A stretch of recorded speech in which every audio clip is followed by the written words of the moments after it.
The AHL Wilkes-Barre Scranton Penguins have had an impressive season, and because of that, we look at a lot of their players and realize that they've had a lot of impressive performers as well. Wilkes-Barre is 33-17-8, which technically in AHL terms, because they separate overtime losses from losses, they are 33-17-7-1 because they have one shootout loss, but they are second in the Atlantic Division, only to the back-to-back champion Hershey Bears. With 14 games remaining, their magic number is 6 to clinch a playoff spot for the second consecutive season. But today, we're going to talk a little bit more about next year for some of these young players.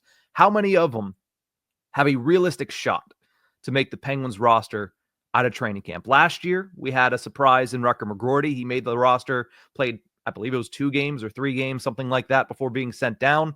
Harrison Brunick was getting real close. He stuck around real late in training camp before being sent back to the WHL. As it stands now, which we had the same conversation in the first segment, but as it stands now, how many of these players do you think have a realistic shot to make that roster next year?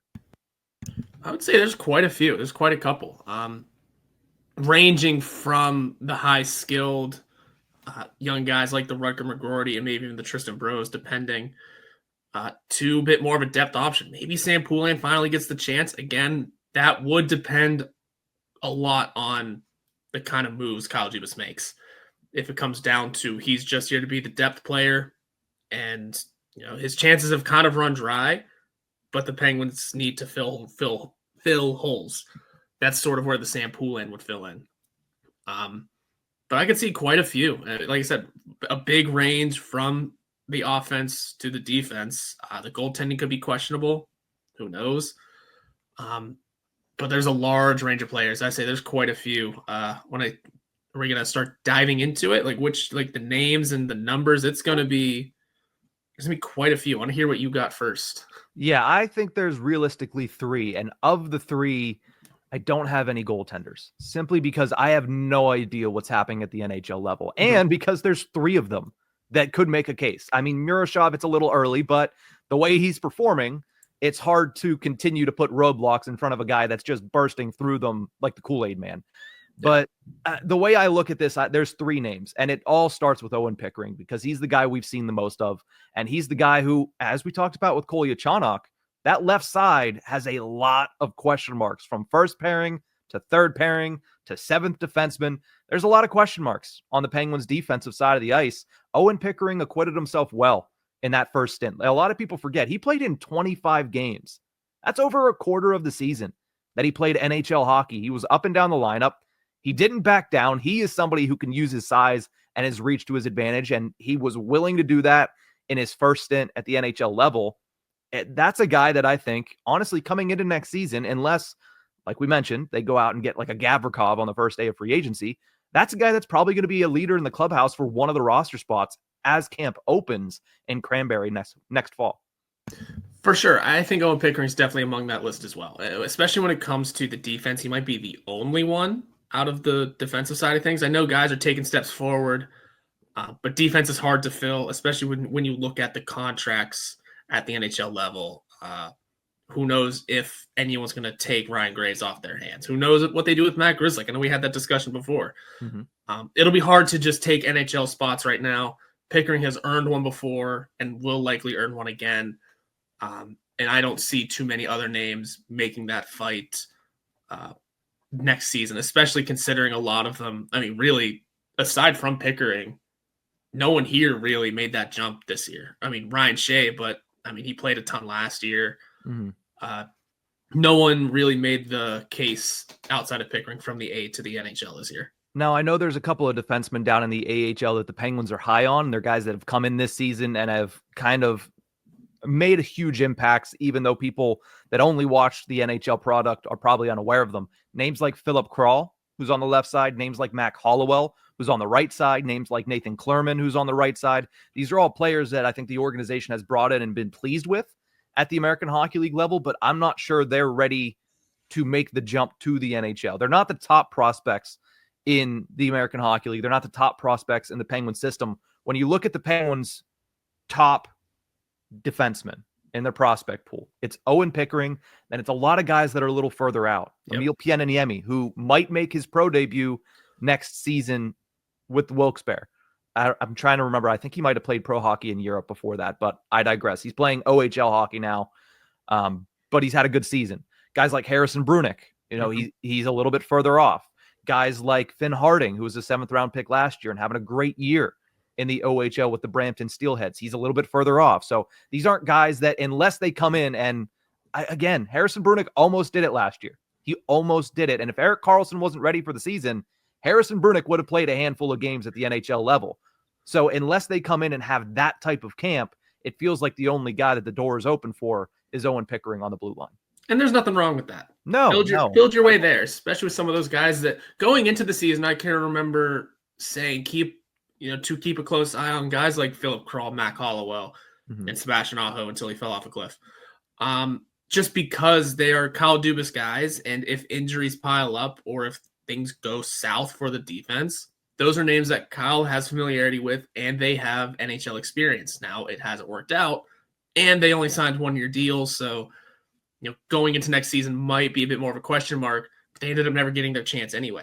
So if they return, then it'll probably be the same situation, starting in the A and then working their way up, but really needing to find the holes to open up for them. There's nothing wrong with it just being Pickering, especially whenever the pool of names is smaller, because let's be honest, the Penguins are kind of living and dying by forward prospects right now for the future. Well, let's talk about some forward prospects. I have 2 of them that I would say I would put as players that have a realistic shot. Now, I could also throw in a third name in Vasily Ponomarev, but I'm questioning what the path is for him. He is a center. Now, he can play wing, but he is a center. And I look at the center ice position with the Penguins right now, and they have a lot of options. Tommy Novak is injured, but he is a guy that could play third-line center for the Penguins going into next season. Blake Lizotte is also under contract for next year, and he's having a really solid stretch of games here. Kevin Hayes is, as of right now, planning to be on the roster. So you already have 3 guys there. You can add in Achari if he ends up being back. You can add in a couple other names as well. So that's a name in Vasily Ponomarev where, yes, I think it's realistic, but there's just more hurdles in his way.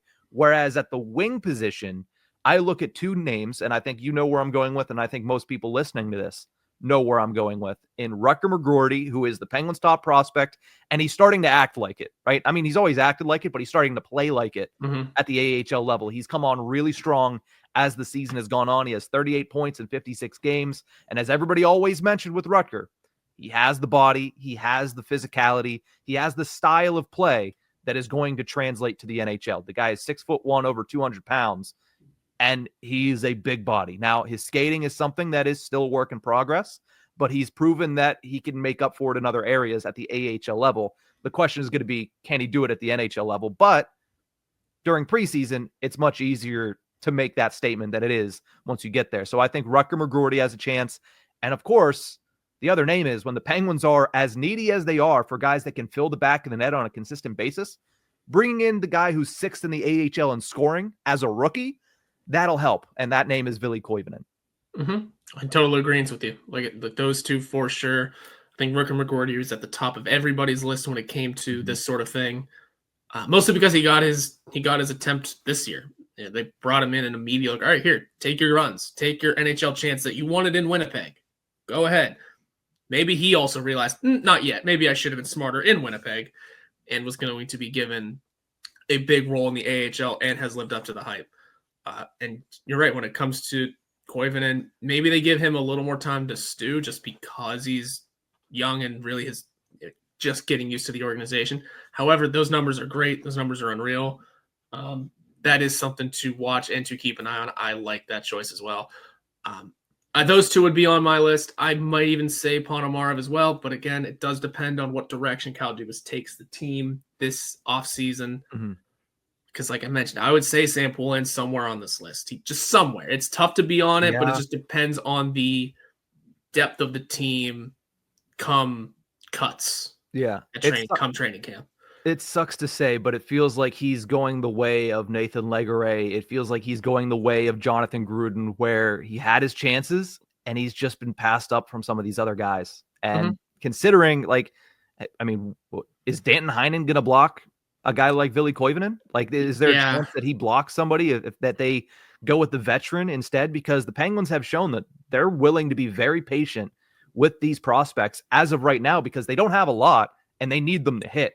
So they need to make sure that they develop them to where they're ready. So there's a chance that we get to the beginning of next season and the team's like, no, we want to be more patient.